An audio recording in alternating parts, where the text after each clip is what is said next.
Hello everyone, thank you so much for tuning in to another installment of Life Stories. My name is Trent, and as you could have guessed, we got more stories coming in from Reddit/entitledparents. You guys know what to do. Settle down, get some snacks, drinks, whatever, because we're getting started now. Our first story is titled, Stepmother Stalks My Child Online Before We Even Know She Exists. Okay, so this may not exactly belong in this subreddit, but I didn't know where else to post it. The woman in question is entitled, and she was legally a step-parent at the time, so it kinda fits? If there's a better sub for this, let me know. Backstory. I met my wifey, in high school, and she was 6 months pregnant at the time. The biological father, DBD, or deadbeat dad, was a complete deadbeat. And the only reason I ever met the two of them is because my friend was sleeping with the deadbeat behind wifey's back and wanted to introduce me to him. When the baby, DD, was born, DBD dropped out of school and changed his number to avoid wifey and the new baby. By the time DD was 8 months old, wifey and I had started dating. We graduated together, moved across the state to college, and went on with our lives as a happy little family. Fast forward 5 years, we've never heard from DBD. And until DD was 3.5, she and wifey still technically lived with wifey's mom on breaks and such, in the same house they always had been, just a few blocks from DBD. Out of the blue, he sends us a message on Facebook, asking to have DD over for the weekend. Apparently, he had gotten his new girlfriend pregnant, and they had just rushed to get married. Now, the new wife, we'll call her Psycho, wanted DBD to have his daughter back. It had been 5 years. She didn't know him, and we didn't know what to say at first. Out of curiosity, we checked out both DBD and Psycho's profiles, and I nearly fainted. For nearly a year, Psycho had been collecting photos of DD from anyone's profile that would share a picture of her. Not only that, she was posting them on her profile as if she had been the one to take them. This included shots from a Mother's Day photo shoot we had paid for. The photographer posted some of the shots with her watermark on her page before we got the shots back, and Psycho copied them all to post to her profile, saying it was the best Mother's Day gift ever. Her baby at this time was not yet born. Scared and angry, we found it best to ignore their request. There was no way we could get DD along with spending the weekend at a stranger's house anyway. So, they sued us for full custody and child support. What the heck? All hell broke loose when wifey was served papers at work. Immediately, we shut down our Facebook profiles, because that's how Psycho knew where to send the papers, and told all of our friends and family to take down any pictures of DD. But that wasn't enough to stop her. Turns out, in addition to stealing photos, Psycho also made several fake profiles to add friends and family and get information about us. We never added anyone we didn't know, but other family members had.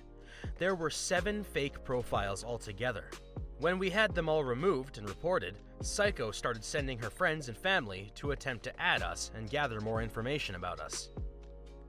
She showed up at DD's Christmas show at school, and we didn't even tell them where she went to school.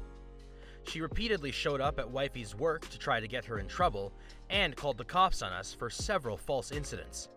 The reasons listed by their lawyer for seeking full custody were, because we're lesbians, and that's bad for kids, we abuse DD, never once in her life, we do drugs, I even offered to do a piss test, but she wouldn't spring for it, since we would all have to foot that bill. Well, based solely on the fact that over 5 years prior he had signed the VAP, DBD got visitation rights. Wifey retained primary custody because, duh. And visits were begun slowly, so DD could get to know DBD.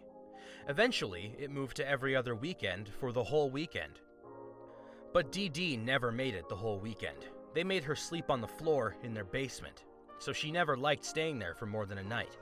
The custody settled, we opened up a case for support, and of course, DBD tried everything he could not to be responsible for support. When he ducked out over 5 years ago, we never asked him for a dime. But they wanted all this, so we did it all. You wouldn't believe the excuses he'd try.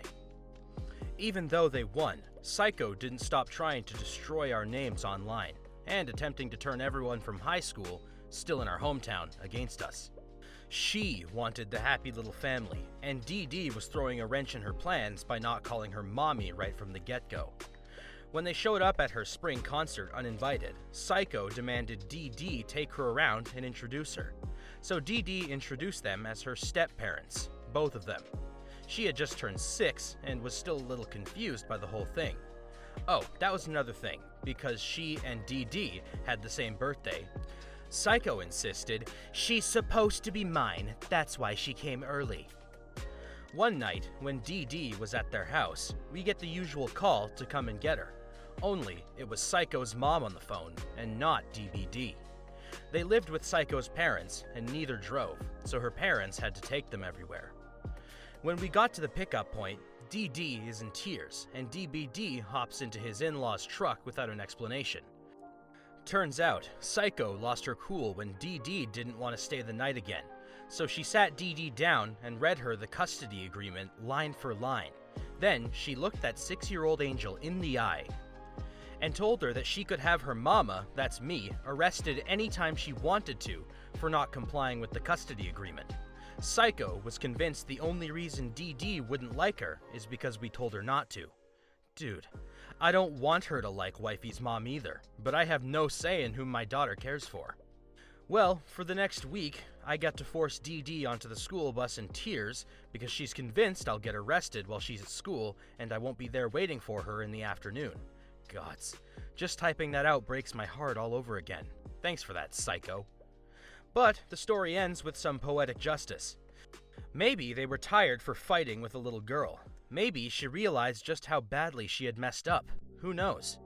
But before the next visitation, we got an email from our lawyer explaining DBD wanted to sign over his rights. It had been only 3 months since he enacted them, and allow me to formally adopt DD. We were ecstatic, obviously. We agreed, and everything fell into place. She never had to see them again. And Wifey and I could shoulder the online attacks, and occasional face-to-face confrontation from everyone in their family seeing them as the victims. Life got back to normal, and we began to heal. But their story wasn't finished. 2 weeks ago, I got a message from DBD's sister-in-law, who never really took part in the harassment. She's married to his younger brother, and just had their first baby. She was hoping we would consider letting DD get to know her baby since they're biologically cousins. This isn't the way we see family in this house, but I understand other people put an emphasis on DNA.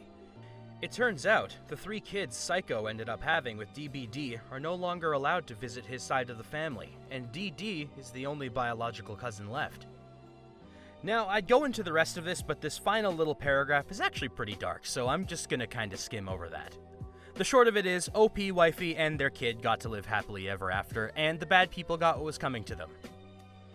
And moving on, we have another story titled, Your Kindle Has Games. EM tries to make me share my Kindle. This happened just now on the train heading home. Usually, I read on there, but since the pandemic, I have to use my Kindle to read, which gives me a headache if not in the proper light. The cast is M, me, EM, lady sitting 6 feet away, EK, the toddler, and AO, annoying onlooker. So here goes. I'm on the train trying to read my Kindle, and suddenly I hear EM. Excuse me, can I borrow that? My Kindle? No, I'm reading, sorry. Don't you have some games my child can play? No. Some kids' books with audio? No. Look, the Kindle just has some books and that's it. It isn't an iPad. She gets a bit huffy and glares. Her kid starts to whine he's bored. He looks about 7 or so. EM says to her kid, I'm asking the nice lady to let you borrow her tablet, so don't. More like demand, I said. Well, he's bored and doesn't have... I get up and move away, only to see AO walk up. He's about 60 or so. Look, we don't need a whiny kid on the train. Just let him borrow it for a bit, okay? No. I don't have any wipes, and what guarantee is there that I get it back? How about faith that she and her child give it back? How about that? No offense, but no is no. The train stops at my stop, and I get off with my Kindle in my bag, hoping not to see that woman again. And that is definitely a very important point that OP is making. Try not to share the things that you get all touchy-feely with, and if you have to, have some sanitizer or wipes. Make sure we're not spreading germs around, because now is really not the time. And speaking of time, that is about all of it we have for today. Ladies and gentlemen, thank you once again so much for tuning into Life Stories. My name is Trent. Good to have you guys here. And don't forget to like, comment, and subscribe for more Reddit content we got cooking up coming your way. And I hope to see you guys soon.